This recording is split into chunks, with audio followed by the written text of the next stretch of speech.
মধ্যপ্রাচ্যে ইরান যুদ্ধের বিষয়ে যুক্তরাষ্ট্রের সঙ্গে ইউরোপের বিভিন্ন দেশের দূরত্ব বেড়েই চলেছে। এবার সেই তালিকায় ইতালিও। ভূমধ্যসাগরের তীরে দেশটির সিসিলিতে অবস্থিত সিজেনেলা নৌ বিমান ঘাঁটিটি মার্কিন সামরিক কৌশলের অন্যতম কেন্দ্র। সাম্প্রতিক গোয়েন্দা রিপোর্ট অনুযায়ী বেশ কিছু মার্কিন বোমারু বিমান মধ্যপ্রাচ্যের সংঘাতপূর্ণ এলাকায় অভিযানে যাওয়ার পথে এই ঘাঁটিতে অবতরণ করতে চেয়েছিল, কিন্তু শেষ মুহূর্তে ইতালি সরকার সেই আবেদন সরাসরি প্রত্যাখ্যান করে।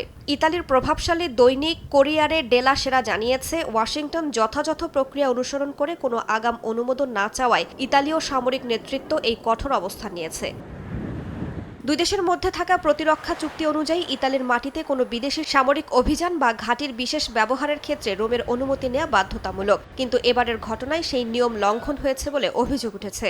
ইতালি সরকারের পক্ষ থেকে জানানো হয়, নিজেদের সার্বভৌমত্ব এবং আন্তর্জাতিক আইনের প্রতি শ্রদ্ধাশীল থেকেই তারা এই সিদ্ধান্ত নিয়েছে। মূলত অনুমতি ছাড়া নিজেদের আকাশসীমা বা ঘাঁটি ব্যবহার করতে দিয়ে কোনো দেশের সঙ্গে গায়ে পড়ে বিবাদে জড়াতে চায় না ইতালি।